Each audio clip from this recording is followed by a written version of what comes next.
Дроны атаковали ядерный объект в России. Истребитель разбился на Аляске. А российские каналы требуют у Гугла астрономическую сумму денег. Это новости «Воздух» на канале Ходорковский Лайв. Ставьте лайки.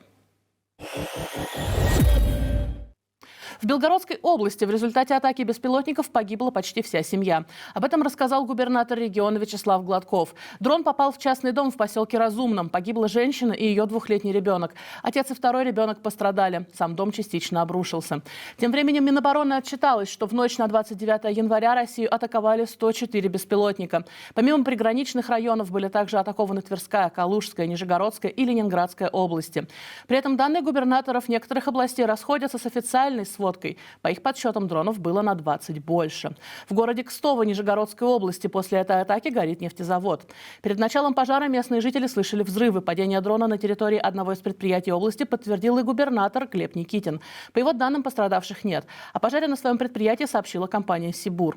Губернатор Смоленской области Василий Анохин утверждает, что ВСУ пытались атаковать объект ядерной энергетики. Обломки одного из дронов упали вблизи Смоленской АЭС. Там сообщили о штатной работе станции.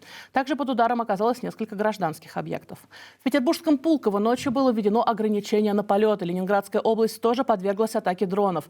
Один из них был сбит над Ладожским озером. Издание «Агентство» отмечает, что в 100 километрах от места предполагаемого падения беспилотника находится дача друзей Путина Ковальчуков.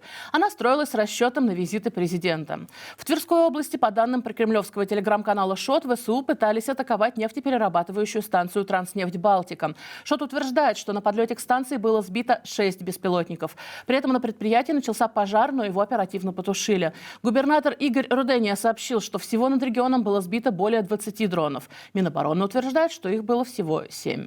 Российские же войска накануне атаковали Украину ракетами и дронами. В Николаеве в результате ракетного удара по одному из объектов пищевой промышленности погибли 2 женщины. Кадры последствий атаки опубликовала Государственная спасательная служба Украины. Также атаке дронов подверглась Киевская область и сама столица Украины. Обломки сбитых дронов упали в Дарницком и Деснянском районе Киева.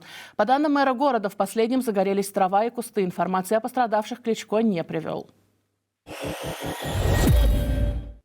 Почти 400 зданий остались без отопления и горячей воды в Новосибирске. Большая часть отключений на правом берегу Оби, более 200 объектов. В левобережной части проблема коснулась свыше 150 зданий. Власти заявляют, что это связано с ремонтными работами. Вернуть тепло в дома обещают завтра. Однако в городе уже сейчас минус 12 градусов. А завтра к вечеру ожидается похолодание до минус 19. Жители подмосковной Рузы, которые столкнулись с теми же проблемами, записали обращение к властям и силовикам с просьбой помочь. Летом глава города божился, что к отопительному сезону все готово. Однако с начала января здесь произошла уже целая серия аварий. Отопление и горячая вода либо вообще не подаются, либо подаются не в полном объеме. Можно прочитать, сколько там жалоб оставляют жители города. Очень просим вас посодействовать в решении данной проблемы и, наконец-то, обратить внимание на проблемы города Руза. Американский Госдеп временно продолжит финансирование гуманитарных проблем в качестве исключения из заморозки помощи проектам в других странах, которую Трамп анонсировал 20 января. Как пишет издание «Вашингтон-Пост», эти исключения коснутся только программ, которые, цитата, «спасают жизни», то есть обеспечивают жизненно важные лекарства, медицинские услуги, продукты питания, средства к существованию и так далее. При этом «Вашингтон-Пост» отмечает, что многие гуманитарные организации, получив разъяснение госсекретаря Рубио, так и не поняли, могут ли они продолжить работу или нет. Всего решение Трампа коснулось организаций, которые работают более чем в 100 стран. По словам экспертов, это грозит миру гуманитарной катастрофой.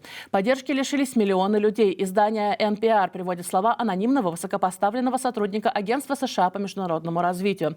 Цитата.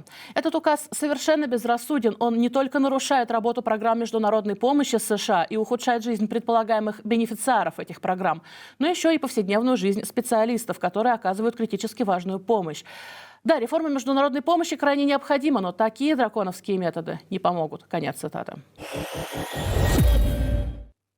Американский военный истребитель F-35 разбился на Аляске. Катастрофа произошла во время тренировочного полета. Пилот успел катапультироваться, сейчас он в больнице. Командование авиабазы объявило о начале расследования для выявления причин произошедшего. 1,8 до дециллиона рублей. Такова сумма требований российских телеканалов к Google из-за блокировки их YouTube-каналов. Среди истцов Царьград ТВ, канал «Звезда», Первый канал, ВГТРК, НТВ. По словам источника издания РБК, такая астрономическая сумма накопилась у Google к 15 января за неисполнение требования восстановить заблокированные аккаунты. Для справки, дуодециллион – это сумма с 39 нулями, и она превышает весь ВВП мира. Так что даже если бы Google решил пойти навстречу пропагандистам, у него это никак бы не получилось. Так что, как пишет РБК, сторонам в любом случае придется искать другой способ решения спора. И это все новости, о которых я хотела рассказать вам. Подписывайтесь на нас в YouTube, подписывайтесь на нас также в Телеграме, где мы завели свой канал на случай, если YouTube в России отключат полностью. Ссылку вы найдете в описании к этому видео. Также можете сканировать QR-код, который видите у вас на экранах. Берегите себя и всего вам хорошего.